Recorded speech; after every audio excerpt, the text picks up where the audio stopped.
Bom, então vamos lá, voltamos. O item 3 agora, conflitos entre criacionistas e evolucionistas. Então, com o surgimento do evolucionismo, abriu-se um espaço para muitos conflitos entre os criacionistas e os evolucionistas. Então, agora nós vamos recordar os principais pontos de divergência de um e de outro. Para os criacionistas, então, primeiro, a vida dos animais e dos homens foi criada por Deus ao acaso.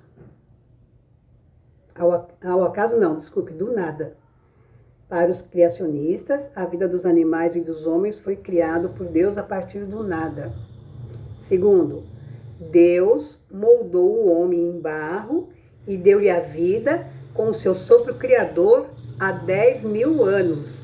Então, o ser humano estaria existindo aqui na Terra há 10 mil anos, segundo os criacionistas.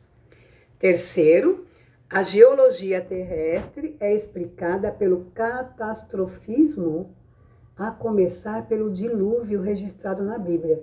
Então, toda a geologia terrestre começa pelo dilúvio. Para os evolucionistas, a vida teria começado espontaneamente, ao acaso, ali formando aquela sopa primordial de elementos.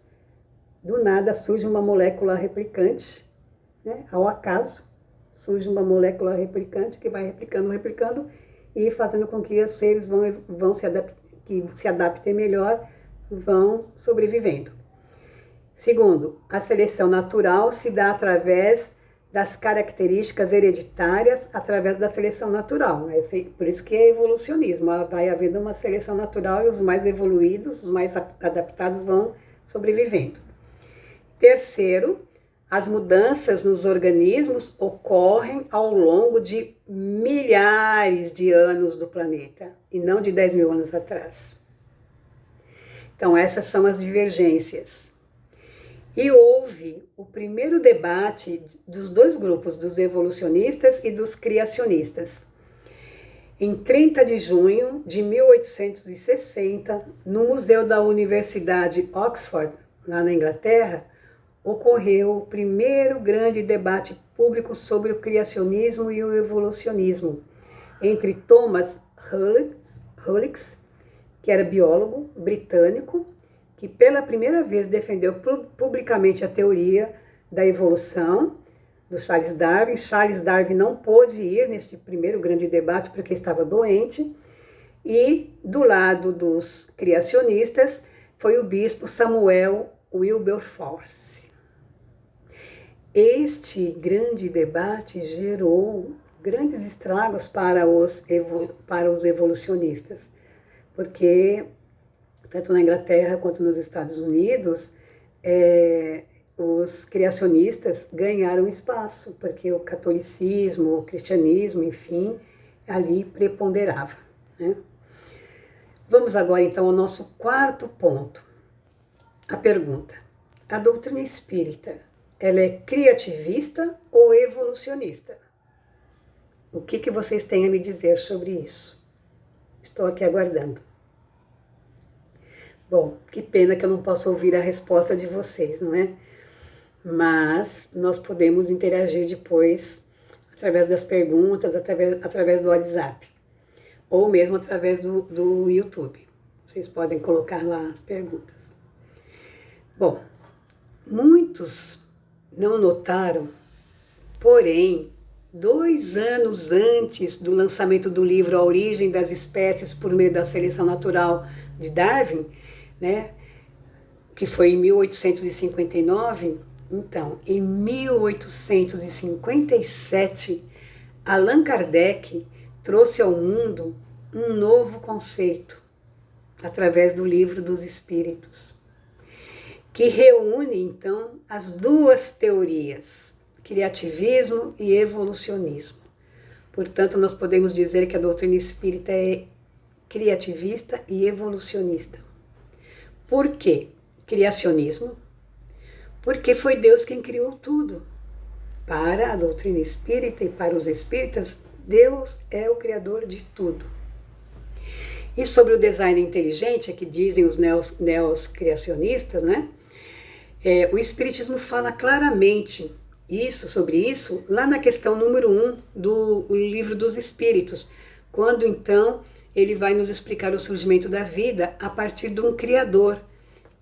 Diz lá a questão número 1 que Deus, Criador, é a inteligência suprema, causa primária de todas as coisas.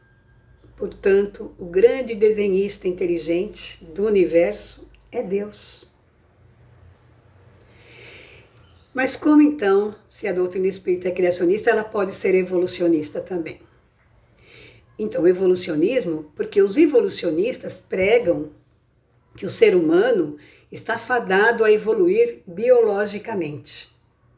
E o Espiritismo concorda com isso, sim. O ser humano está fadado a evoluir biologicamente.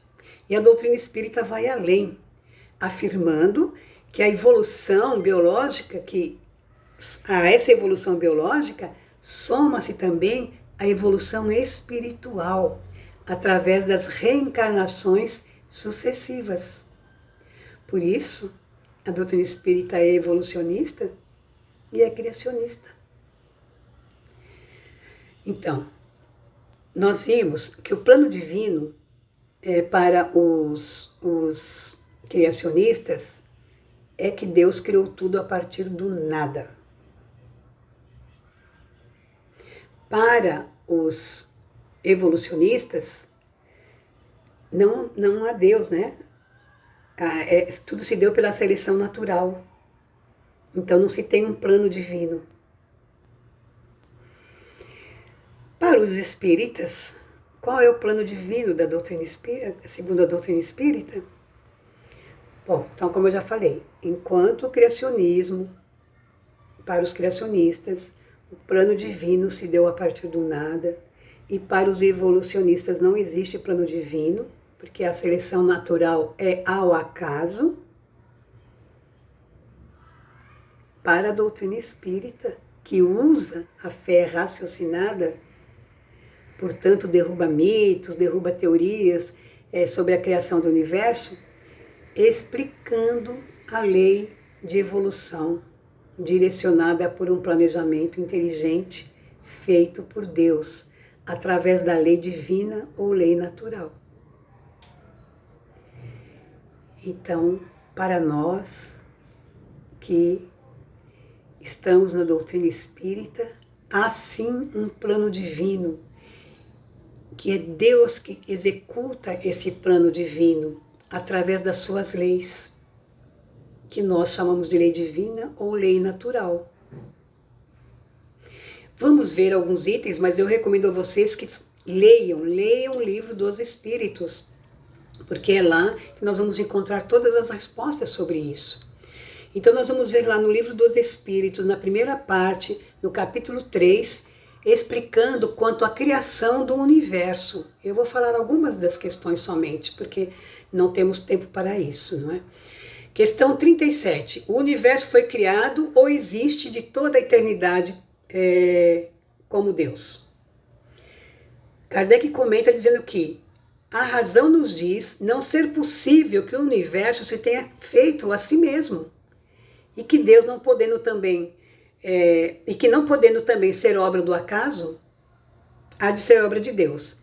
Então, dizem os espíritos, é fora de dúvida que ele não pode ter sido, o universo não pode ter sido feito por si mesmo.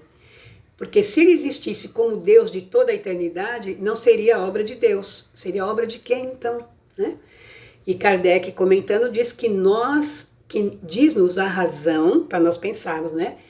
Porque não é possível que o universo se tenha feito a si mesmo. E que não podendo, né, ser obra do acaso, como dizem os evolucionistas, há de ser obra de alguém. E esse alguém para nós é Deus. E a questão 38 diz assim: como criou Deus o universo? E a resposta é simples e curta: pela sua vontade, dizem os espíritos. E dão um exemplo do Gênesis 1:3, quando Deus disse assim: faça-se a luz, e a luz foi feita. Pela vontade de Deus. Ele criou porque ele quis, ele teve vontade de criar. E a questão 39, poderemos conhecer o modo de formação dos mundos? E dizem os espíritos, tudo o que a esse respeito se pode dizer e podeis compreender é que os mundos se formam pela condensação da matéria disseminada no espaço. Ou seja, não é do nada e nem é ao acaso. É pela condensação de matéria disseminada que está no espaço. Isso, então, foi sobre a criação dos mundos. Agora, sobre a formação dos seres vivos, nós também vamos encontrar lá no capítulo 3, na parte 1 do Livro dos Espíritos. Vamos ver algumas dessas questões. Por exemplo, a questão 43. Kardec pergunta, quando começou a Terra a ser povoada? E os Espíritos dizem, no começo tudo era o caos. Os elementos estavam em confusão.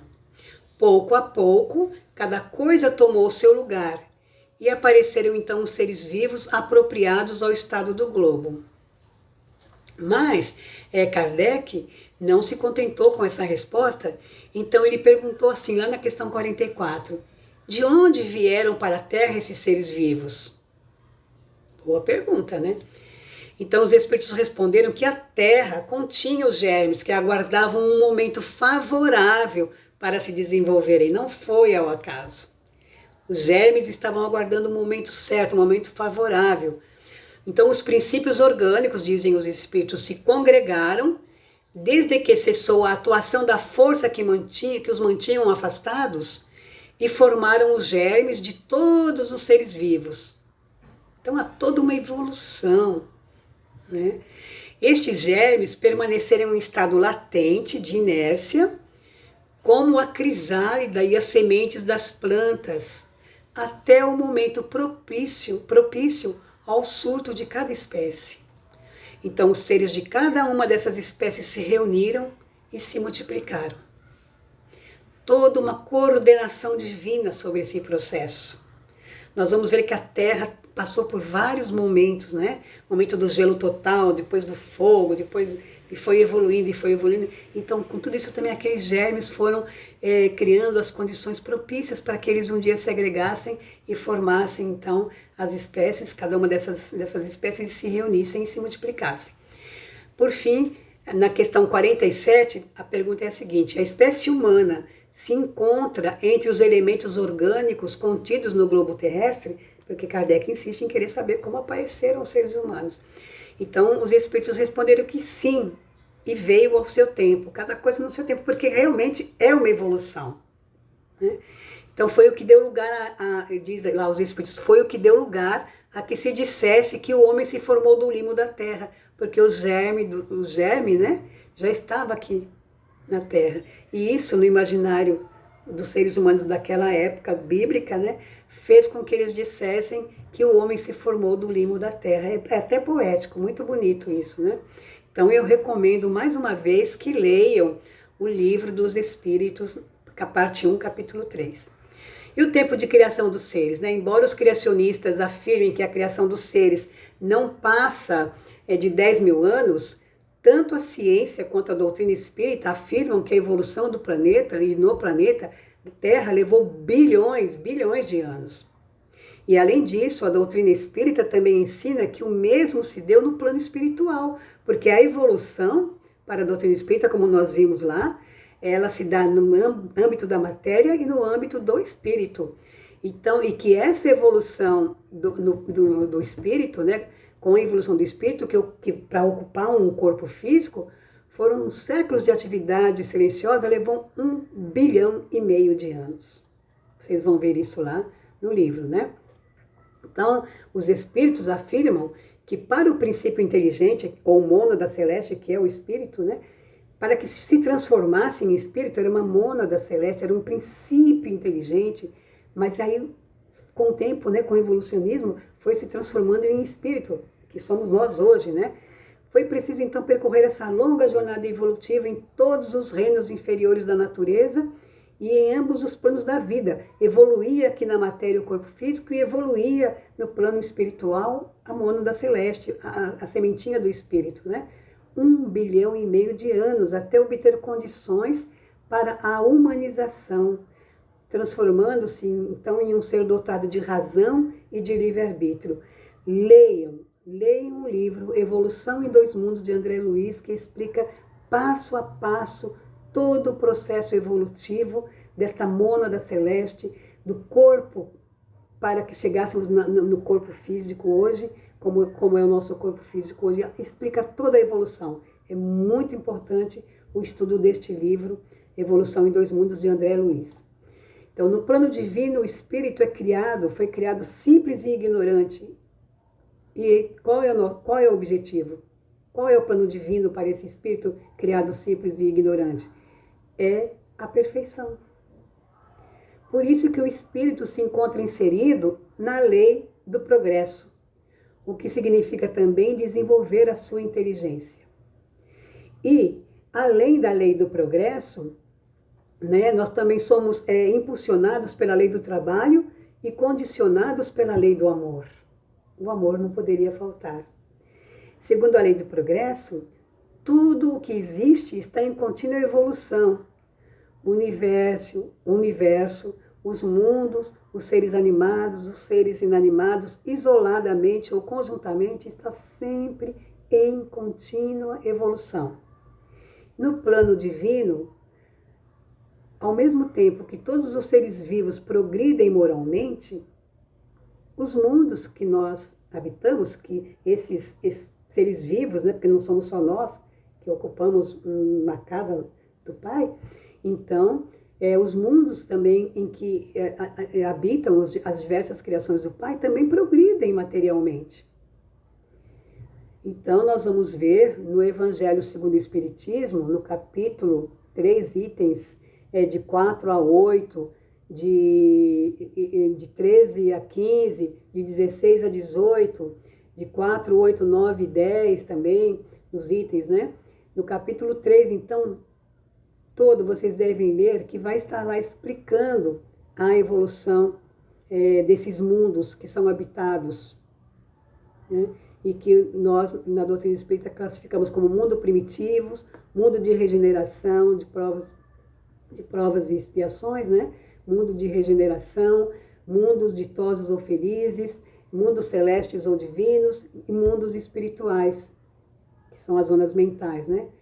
Então, esses mundos, eles podem ser inferiores, eles podem ser intermediários, né? Uma zona de transição, eles podem ser mundos superiores e podem também ter a comunidade de espíritos puros. Então, vamos lá. Assim como nós evoluímos enquanto seres materiais e espirituais, os mundos em que se habitam os seres criados por Deus também evoluem. Nós, na Terra, no momento, estamos vivendo num mundo de provas e expiações, a caminho de um mundo de regeneração. Vamos ver se aprendemos a lição, passaremos para o mundo de regeneração. Já estivemos no mundo de provas e expiações, no mundo primitivo, né? Agora estamos no mundo de provas e expiações. Bom, o certo, meus irmãos e minhas irmãs, é que há um plano divino para todos nós. E como ensina André Luiz no livro No Mundo Maior, vou ler aqui, nós não somos criações milagrosas. Não surgimos do nada e nem ao acaso. Nós não somos criações milagrosas destinadas ao adorno de um paraíso de papelão. Nós somos filhos de Deus e herdeiros dos séculos, conquistando valores de experiência em experiência, de milênio a milênio, portanto, é um processo evolutivo. E a meta é nos tornarmos pessoas de bem, cumprindo integralmente as leis morais. Portanto, é importante, neste momento, nós aprendermos o Evangelho. Por isso, o curso de aprendizes do Evangelho, para depois nós executarmos. Porque a meta do plano divino é que nós nos tornemos pessoas de bem, praticando a lei de justiça, de amor e caridade. Sabendo que os bens materiais são transitórios, que nós devemos ser humanitários, sim, mas devemos entender que os bens duradouros, perpétuos, são os bens espirituais. Meus irmãos, a pessoa de bem, ela tem fé em Deus, na bondade de Deus, na justiça de Deus, na sabedoria de Deus, ela confia em Deus. O plano divino é esse. Nós sabemos que nada acontece sem a permissão de Deus, nada é ao acaso, nada vai surgir do nada, né? E nós então temos que nos submeter à vontade de Deus em todas as coisas, porque Ele sabe o que faz. O homem de bem, a pessoa de bem, a criatura de bem, ela tem fé no futuro. Razão, então, pela qual deve-se colocar os bens espirituais acima dos bens temporais. Então, eu os convido a dar passos mais consistentes, porque já é tempo de nós darmos passos mais consistentes em nosso processo evolutivo, através das nossas atitudes cotidianas. A evolução do espírito se dá no cotidiano. Nós precisamos nos tornarmos dignos de habitar em um mundo melhor. Nós já temos uma boa bagagem de conhecimento. Agora é o momento de angariar os bens espirituais. A lei de evolução, o plano divino é que nós gravitemos para Deus. Vamos gravitar para Deus. Olha, eu sugiro que vocês leiam então o capítulo do Evangelho segundo o Espiritismo, capítulo 17, os itens de 1 a 3. Não esqueçam de ler. Não esqueçam de ler o Livro dos Espíritos também, lá na parte 1, capítulo 3, como eu falei. Não esqueçam de ler o livro Evolução em Dois Mundos, de André Luiz. Tudo isso é conhecimento. E apesar de que nós devemos ter conhecimento, sim, porque a nossa fé é uma fé raciocinada, nós devemos também no dia a dia buscarmos executar o plano divino, que é a nossa melhora interior, para nos tornarmos criaturas melhores e criaturas que possam ser acolhidas num mundo melhor. Este é o plano divino para todos nós, que sejamos felizes. Deus não criou ninguém para ser infeliz, ninguém. Ele nos criou para sermos felizes. Mas, olha a beleza disso, do plano divino. A conquista tem que ser nossa. Ele não vai dar de mão beijada. Nós temos que conquistar para poder valorizar. Assim como na vida material, quando nós conquistamos um bom emprego, nós estudamos, conquistamos um bom emprego, nós ficamos felizes, nós também devemos lutar para conquistar essas virtudes todas elencadas no Evangelho, segundo o Espiritismo, para que nos tornemos pessoas de bem. Ah, mas e aqueles que não são espíritas, que não são cristãos? O importante é ter ética, é ter a boa moral, é o respeito.